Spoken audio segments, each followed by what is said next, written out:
Welcome to Epos Technology. Here is an introduction about artificial intelligence. ये जानते हैं artificial intelligence के बारे में। आर्टिफिशियल इंटेलिजेंस क्या है? आर्टिफिशियल इंटेलिजेंस को हम एक थ्योरी कह सकते हैं, एक कंप्यूटर सिस्टम को इस तरीके से बनाना कि वो ह्यूमन इंटेलिजेंस, जैसे कि पिक्चर्स को देख के आइडेंटिफाई करना कैसी पिक्चर्स है, या किसी टेक्स्ट को पढ़ के ये बताना कि ये टेक्स्ट क्या कह रहा है, या किसी इस तरीके की डिसीजन मेकिंग करना, जहाँ जो कि आमतौर पर ह्यूमंस द्वारा की जाती है, या लैंग्वेज को ट्रांसलेट करना, ये सभी आर्टिफिशियल इंटेलिजेंस का पार्ट है।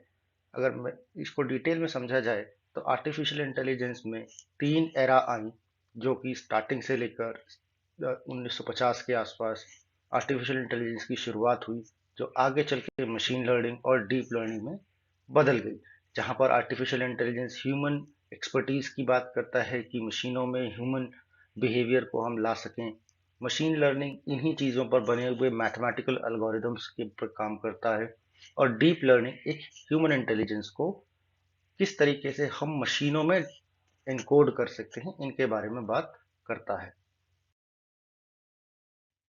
अगर बात की जाए कि हमारे पास कितने तरीके के आर्टिफिशियल इंटेलिजेंस हो सकते हैं, तो आर्टिफिशियल इंटेलिजेंस को तीन कैटेगरीज में डिवाइड किया गया है। एक है आर्टिफिशियल नैरो इंटेलिजेंस, फिर है आर्टिफिशियल जनरल इंटेलिजेंस, और उसके बाद है artificial super intelligence.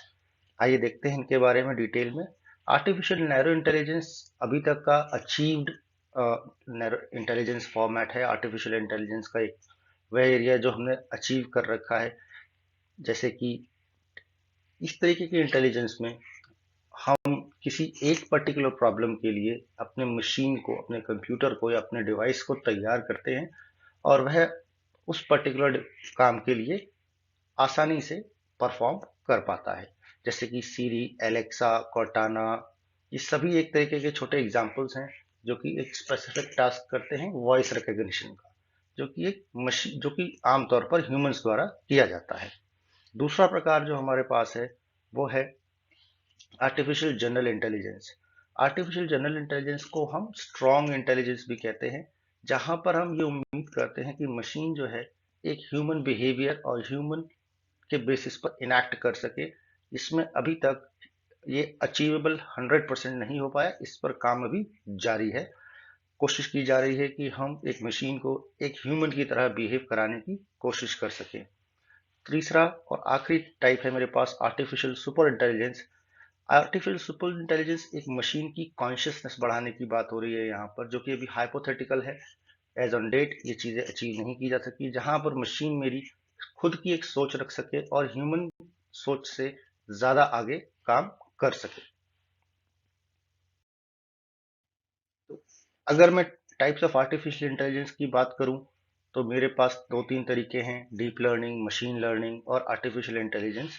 Deep learning, machine learning के बारे में अगर आपसे कहा जाए तो ये एक एग्जांपल है जो आपके सामने मैं कोट करना चाहूंगा, जहां पर आप देख सकते हैं कि मेरा आर्टिफिशियल इंटेलिजेंस का मॉडल किस तरीके से काम करता है। यहाँ पर मैं इनपुट के तौर पर कुछ पिक्चर्स अपने एक मशीन को देता हूँ। वह पिक्चर्स अलग अलग तरीके से मशीन द्वारा प्रोसेस की जाती हैं। कुछ लेयर्स होती हैं इसके अंदर, जो अलग अलग न्यूरल नेटवर्क्स के जरिए और न्यूरॉन्स के जरिए प्रोसेस की जाती हैं, और उस प्रोसेस के बाद हम ये क्लासिफाई कर पाते हैं कि कोई इमेज जो मशीन को दिखाई गई वो क्या है। क्या वो आइडेंटिफाई कर पाती है कि क्या वो, जो किसी की हम एग्जांपल में देख रहे हैं डॉग है या कैट है। जब मैंने डॉग की इमेज इनपुट की है तो डॉग आएगा। अगर मैं कैट की इनपुट इमेज देता तो आंसर मेरा कैट आता, जो कि आमतौर पर एक मशीन के लिए आइडेंटिफाई करना मुश्किल होगा किसी इमेज को देखकर कि क्या वो किस प्रकार की इमेज है।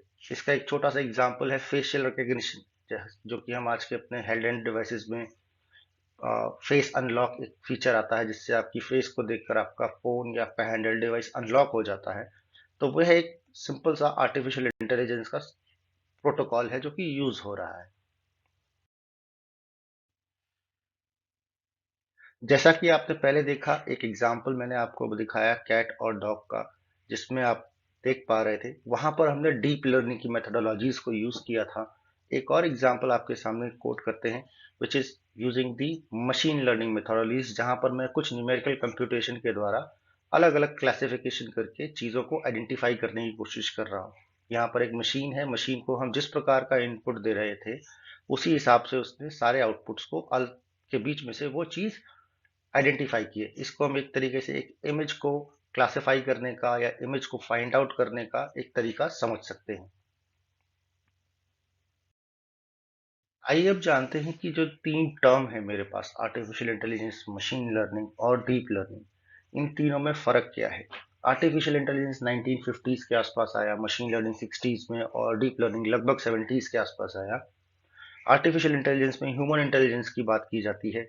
मशीन लर्निंग में हम बात करते हैं कुछ मैथमेटिकल डिसीजंस और मैथमेटिकल कैलकुलेशंस के जरिए हम किसी चीज़ को एक प्रोग्राम कर सकें। डीप लर्निंग में हम कुछ न्यूरल नेटवर्क्स के जरिए और न्यूरॉन्स के जरिए आर्टिफिशियल इंटेलिजेंस को इम्प्लीमेंट करने की कोशिश करते हैं। ये तीनों ही डेटा साइंस के पार्ट कहलाते हैं।